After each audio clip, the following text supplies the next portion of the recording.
एक जिम्मेदारी है, ये कोई पद नहीं मिला है, ये नहीं है, गिफ्ट नहीं है, ये कांटों का ताज है। इंशाअल्लाह बहुत बढ़िया से बखूबी निभाएंगे। जो बढ़िया सही सोच सही लोग होंगे शामिल है। हमारा भी बहुत से अंधकार की ओर जा चुका था, लेकिन कहीं ना कहीं कुछ अपने माध्यम से लोग आगे बढ़ने का प्रयास करें। क्या लगता है आपको? सही लोग हैं जिनका बुलाहट है बिहार के लिए कुछ करने की, बिहार में कुछ अच्छा देखने की आना है, उनको प्लेटफॉर्म देना है। अभी किसी व्यक्ति विशेष पर फोकस है ही। सामूहिक प्रयास के समाज को बदलना संभव नहीं है। कुछ इक्वेशन बनाए जा सकते हैं। कोई अब BA, BCom, BSc और MA, MCom करें विश्व की सबसे बड़ी यूनिवर्सिटी इग्नू से। सॉल्ड असाइनमेंट और गाइड बुक्स प्राप्त करें। संपर्क करें Mahakal computers, DAV college gate के सामने, Siwan. RS gems and jewellers, जहां आपके लिए हॉलमार्क जेवर एक से बढ़कर एक डिजाइनों में उपलब्ध हैं। वहीं लेनी हो गोल्ड, डायमंड या चांदी के जेवर तो आज ही चलें सिर्फ और सिर्फ RS जेम्स एंड ज्वेलर्स। सबसे विश्वसनीय shop, Lal palace, station road, Siwan. Mobile number 9572658649 और 7979869474। नमस्कार, आप देख रहे हैं ATN लाइव और मैं हूं चंदन। सिवान के हरदिया मोड़ स्थित फातिमा कॉम्प्लेक्स में जनसुराज कार्यालय का विधिवत उद्घाटन किया गया। दरअसल आपको बता दें कि उद्घाटन के पहले प्रेस कॉन्फ्रेंस का आयोजन किया गया था और उसके बाद से बिल्कुल भव्य तरीके से जनसुराज के कार्यालय का उद्घाटन सिवान के हरदिया मोड़ पर हुआ। इस उद्घाटन के मौके पर मुख्य अतिथि के तौर पर शामिल हुए MLC सच्चिदानंद राय, MLC फाक अहमद के साथ तमाम कई जनसुराज से जुड़े लोग पहुंचे हुए थे। तो बिल्कुल तस्वीरों में साफ तौर पर आप देख सकते हैं कि तमाम लोग पहुंचे हुए हैं जनसुराज के कार्यालय के उद्घाटन पर। सिवान के हरदिया मोड़ स्थित जनसुराज के कार्यालय का उद्घाटन हुआ फातिमा कॉम्प्लेक्स में और बहुत अच्छे जो कहा जा सकता है चिकित्सक से लेकर के और भी बहुत अच्छे लोग इसमें शामिल हुए हैं।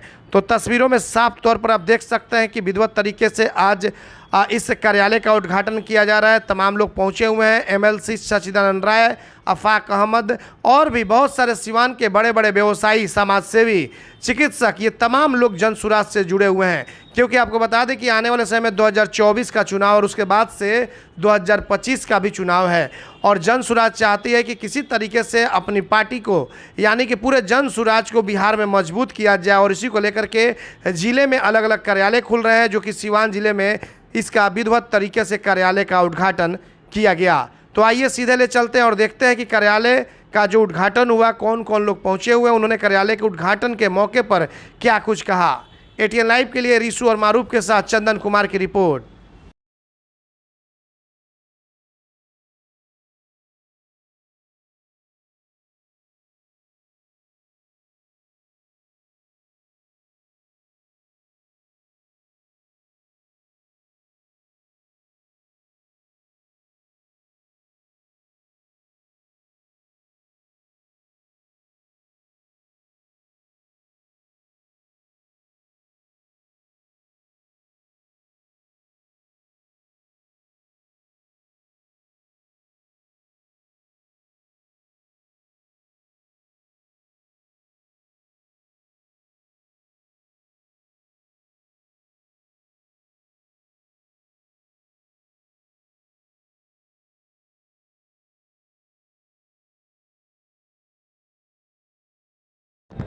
अभी आगाज है, अंदाज देखिए आगे। सिवान में सर जैसे राजनीति का माहौल गर्माहट हो रहा है और कहीं ना हिना साहब का जोरदार नाम लिया जा रहा है। अभी चिराग पासवान मिलकर गए हुए हैं, तो क्या लगता है कि आपकी पार्टी के जितने भी कार्यकर्ता हैं, बड़े अधिकारी जो हैं, हिना साहब से मिलकर या कुछ उनको मतलब इस पार्टी में सम्मिलित करने का कोई चांस? देखिए, जनसुराज का एक बात आपको बढ़िया समझ लीजिए, जनसुराज किसी एक व्यक्ति विशेष पर फोकस नहीं करने वाली है। किसी व्यक्ति पर, कितना भी बड़ी शख्सियत क्यों ना हो, जनसुराज का सोच ही है कि हम समाज के जो लोग दिखाई नहीं दे रहे हैं, अभी राजनीति में दिखाई नहीं दे रहे हैं, और सही लोग हैं जिनका बुलाहट है बिहार के लिए कुछ करने की, बिहार में कुछ अच्छा देखने की, उनको ढूंढ कर निकालना है, उनको प्लेटफॉर्म देना है। अभी किसी व्यक्ति विशेष पर फोकस है ही नहीं।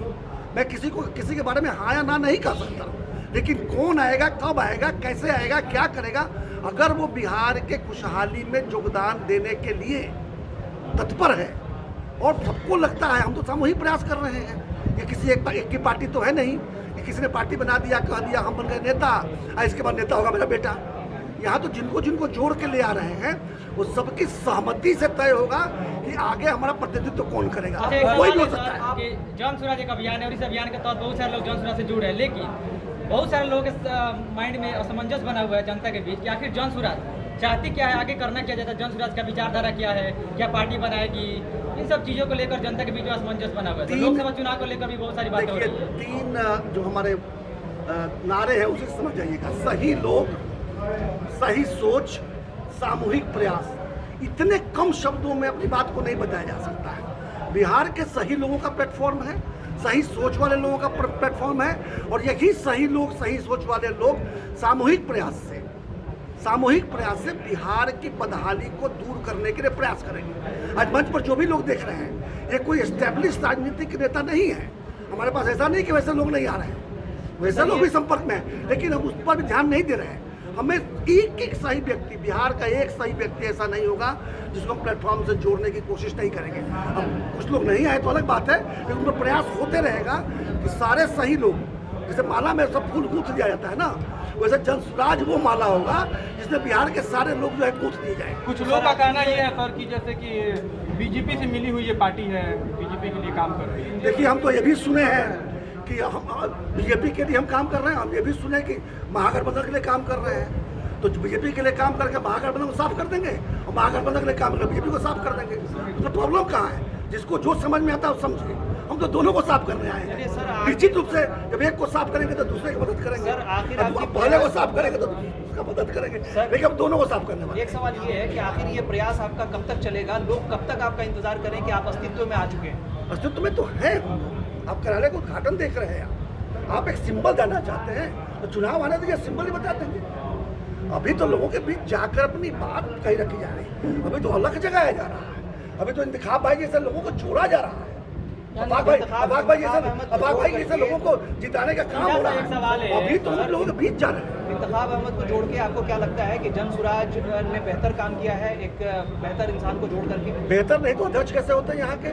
जब कह रहे हैं हम सही लोगों को खोज कर निकाल रहे हैं और उन्हीं के सामूहिक प्रयास से एक बदलाव की आगाज किए हैं, तो निश्चित रूप से जो भी हमारे साथ जुड़े हैं वो हमारे समझ जैसे जिस तरीके से भी हम चाल कर निकालते हैं, हमने जो चल नीति रखा है उसमें सही लोग हैं तभी हमारे साथ बचे हैं। लेकिन अक्सर देखा गया है कि इंतखाब अहमद विवादों में रहे हैं, चूंकि हमेशा ये अपोज करते रहे हैं, गलत नीतियों के विरुद्ध काम करते रहे हैं, तो बहुत सारे ऐसे विरोधी लोग भी हैं जो इनको पसंद नहीं करते। इसी से तो ये सही लोग हैं ना, जो गलत चीज़ों का विरोध करते हैं, इसलिए सही है, इसलिए वो हमारे लिए योग्य हैं।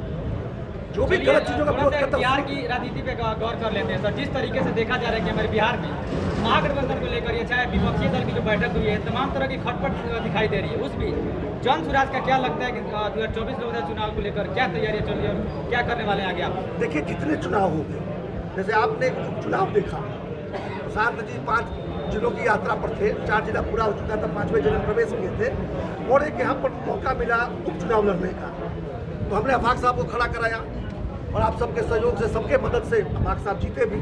तो जो भी चुनाव सामने आएगा, अगर हमारी पदयात्रा वहाँ पूरी हो गई है तो 24 हो, 25 हो, चाहे जो भी होगा, पदयात्रा अगर हम वहाँ पूरी कर चुके तो निश्चित रूप से हमारा वहाँ कहीं ना कहीं हम किसी न किसी रूप में दिखेंगे। अफाक अहमद की जीत को क्या आप जन स्वराज की जीत मानते हैं? जनता की जीत मानते हैं। जन स्वराज ने जो बात लोगों के बीच में रखा उसकी जीत मानते हैं। प्रशांत किशोर जी इतना बड़ा अभियान लेकर चल रहे हैं और कहीं ना कहीं इस अभियान में बहुत पैसा भी खर्च हो रहा है, तो क्या इस पैसे को कहीं ऐसे स्टेबलाइज नहीं किया जाता कि जब गरीब आम जनता को कुछ भीख दे दिया जाता ना? आप यही कहना चाहते हैं ना? आप यही कहना चाहते हैं कि जनता में भीख दे दिया जाता? यानी कोई फैक्ट्री लगा जनता को जागरूक करने के लिए, देखिए पैसा कहाँ से आ रहा है ये बताने के लिए आप हम यहाँ नहीं बैठे हैं, क्योंकि पैसा वैसा कुछ लग नहीं रहा। आपको दिख रहा होगा, एक बार टेंट ले लिया गया, वही टेंट लग रहा है। जहाँ जा रहे हैं वहाँ भात दाल खाते हैं, पैदल चलते हैं, तो खर्चा वैसा नहीं है। एक रैली करने में जितना लोग खर्चा करते हैं ना, एक रैली करने में जो पार्टियां खर्चा करती हैं, उतना में हमारा 1 साल का पद यात्रा हो जाए। इसलिए उसके ऊपर चिंता छोड़िए। आप ये बताइए कि जन स्वराज जो अभियान चला रहा है, जन स्वराज जो बातें लोगों के बीच में रख रहा है, क्या आप उससे प्रभावित हो रहे हैं? क्या आपको लगता है कि वो सही हो रहा है? क्या आप मानते हैं कि ऐसा होना चाहिए? अगर मानते हैं कि ऐसा नहीं होना चाहिए तो हम तक कहिए। जब हो रहा है कोई तो कर रहा है, करने तो दीजिए। चलिए बगल में सर हमारे साथ क्या लगता है कि सर एक सवाल ये है कि आप सारण के एमएलसी बन चुके हैं और जिस तरह से सारण में शिक्षा को लेकर जो मतलब जो भी बच्चे हैं उनका एजुकेशन सिस्टम डगमगा गया है।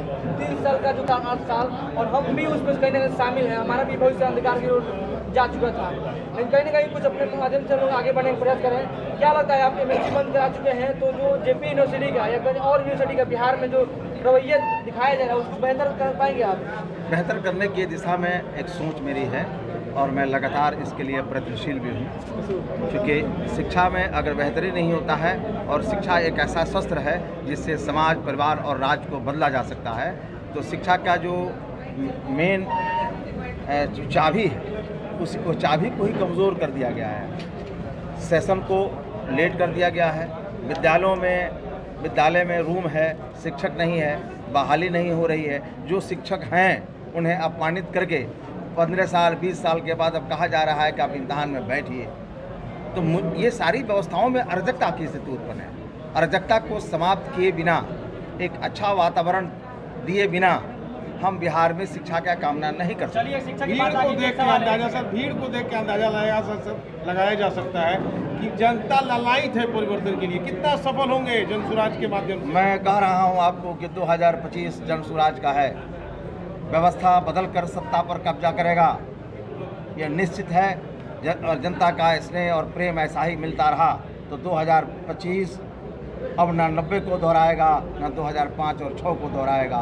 एक नए बिहार की तरफ, नए बिहार की तरक्की के लिए, प्रगति के लिए यह बिहार का युवा, नया पीढ़ी, नई नस्ल तैयार होकर बैठा है और 74 और 77 का इतिहास को फिर लाकर खड़ा करेगा बिहार में और सारा समीकरण धरा का धरा रह जाएगा। बीच से एक रास्ता होगा, जनसुराज बीच से होकर निकलेगा और बिहार में अपना झंडा फहराएगा। डोमिसाइल नीति को लेकर तमाम तरह के शिक्षक जो है सड़क पे हैं, उनको पीटा जा रहा है, किस रूप में देखते हैं बिहार के? देखिए, 2023 शिक्षा नियमावली सरकार द्वारा जो बनाया गया है उस नियमावली का मैं विरोध करता हूँ। एक शिक्षक प्रतिनिधि होने के नाते विरोध करता हूँ। सरकार ने जब STT पास करा लिया, TET पास करा लिया, BEd और DLED करा लिया, तो उसका मानक यही था कि जो पास होंगे उसको हम नौकरी देंगे। जब नौकरी देने का वक्त आया तो एक नया पैंतरा शुरू किया कि हम BPSC से उत्तीर्ण छात्रों को ही नौकरी देंगे। यह 1 मिनट बाबू, यह मकसद है सरकार का। हम किसी भी कीमत पर बहाल नहीं करेंगे, वक्त पर बहाल नहीं करेंगे। जब सरकार ने अपना मानक बनाया कि TET पास बच्चे ही विद्यालयों में पढ़ाने जाएंगे, बच्चे पास भी कर गए हैं और सड़कों पर लाठी खा रहे हैं, सरकार क्यों सोई हुई है? इसलिए 2023 नियमावली का विरोध मैं करता हूं और चाहता हूं, सरकार से अपील करता हूं कि सरकार, 1 मिनट सुन लो, सरकार कम से कम ठंडे मिजाज से शिक्षा को लाठी से और डंडा से शिक्षक के मस्तिष्क को मार कर तुम टेक नहीं कर सकते हो। एक वातावरण तुम्हें बनाना होगा और वातावरण प्रदूषित नहीं, स्वच्छ वातावरण में शिक्षा की कामना की जा सकती है। इसलिए मैं चाहूँगा कि सरकार पुनः शिक्षाविदों के साथ बैठकर इस पर एक आम सहमति बनावे और नया बिहार बनाने में।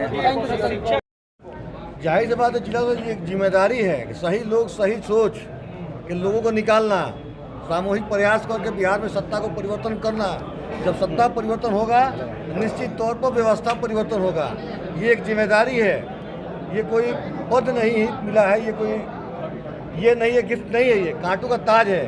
इस जिम्मेदारी को इंशाअल्लाह बहुत बढ़िया से बखूबी निभाएंगे। जो बढ़िया सही सोच, सही लोग होंगे उनको बाहर निकाला जाएगा, हमको राजनीति में मौका दिलाएगा।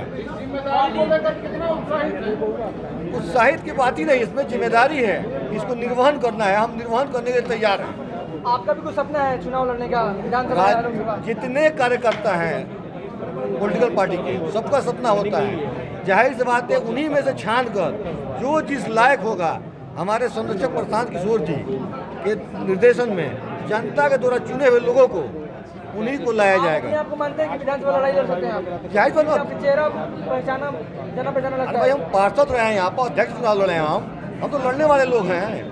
हमें तो ऐसे लोग अभी खोज करना है अभी जो इस लायक हो लड़ने के लिए, जो विधानसभा लड़ने लायक हो, जो पार्लियामेंट्री चुनाव लड़ने वाले लोग हैं, उनको खोजना है हमको, उनको लाना है। जो जिला परिषद बनने वाले हों, जो विधायक बनने वाले हों, जो पार्षद बनने वाले हों, उनको खोजना है, उनको सर्च कर रहे हैं हम लोग। ऐसे लोगों को लाएं, उनको प्लेटफॉर्म दें, आके नेतृत्व करें, हम लोग को नेतृत्व कराना है। और बिहार के विकास के लिए जो कोशिश की जा रही है उसमें ये कंक्रीट स्टेप है, एक बड़ा कदम है और उम्मीद किया जाता है कि इसमें जनता का सहयोग मिल पाएगा, क्योंकि बिना सामूहिक प्रयास के समाज को बदलना संभव नहीं है। सत्ता परिवर्तन के लिए कुछ इक्वेशन बनाए जा सकते हैं, कोई जातीय समीकरण बैठाया जा सकता है, लेकिन व्यवस्था परिवर्तन के लिए पूरे समाज को बदलना होगा और हर आदमी को अपना रोल प्ले करना होगा।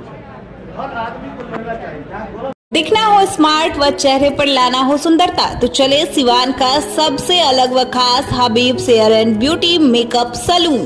Fully air conditioner, hair service में 20%, ब्यूटी सर्विस में 30% एवं मेकअप में 30% की भारी छूट। आज ही चले Habib's ladies and gents beauty parlour near JP Chowk opposite Raymond showroom and body line gym. Contact number 7323045151 8873478506। Bengal के तर्ज पर सिवान में खुल गया branch Italino cakes for all occasions, जहां मिलेंगे cakes, pastries, snacks, dessert, cookies, dry cakes, कई बेहतरीन अलग अलग फ्लेवर में। मनाना हो जन्मदिन, शादी की वर्षगांठ या किसी तरह के फंक्शन के लिए आज ही चले branch Italino cakes for all occasions, hospital road near doctor Urmila Akhouri, Siwan. Contact number है 9155399786। वही दूसरा कॉन्टैक्ट नंबर 9852206421। एम्स नई दिल्ली व सफदरजंग नई दिल्ली के सीनियर डॉक्टर अब आपके शहर सिवान में। डॉक्टर उमेश, नवजात एवं शिशु रोग विशेषज्ञ, चिकित्सा पदाधिकारी, सदर हॉस्पिटल सिवान। डॉक्टर उमेश जो आपके बच्चों का कर रहे कुशल व बेहतरीन इलाज। सुशीला देवी हॉस्पिटल, डॉक्टर उर्मिला अखौरी के सामने, hospital road Siwan. Mobile number 9199720654 और 7250722154। अगर आप चर्म रोग, गुप्त रोग या यौन रोग से परेशान हैं और बार बार डॉक्टर बदलने के बाद भी इस बीमारी से छुटकारा नहीं हो पा रहा है, तो समुचित व अस्थायी इलाज के लिए डॉक्टर सृष्टि सिन्हा से मिलिए, जो सिवान जिले की एकमात्र प्रसिद्ध महिला चर्म रोग, गुप्त रोग एवं यौन रोग चिकित्सक है। यहाँ आंखों के नीचे कालापन एवं सूजन, कुष्ठ रोग, बाल गिरना, सफेद दाग, पिंपल्स, दाग धब्बे, लेजर सेवा, अनचाहे बाल एवं तिल निकालने, गालों के गड्ढे भरना, छाल रोग एवं अन्य चर्म रोग, गुप्त रोग व यौन रोग का इलाज किया जाता है। हमारा पता है डॉक्टर ए के सिन्हा के समीप, फतेहपुर दुर्गा मंदिर, hospital road, Siwan. Mobile number है 9973163151।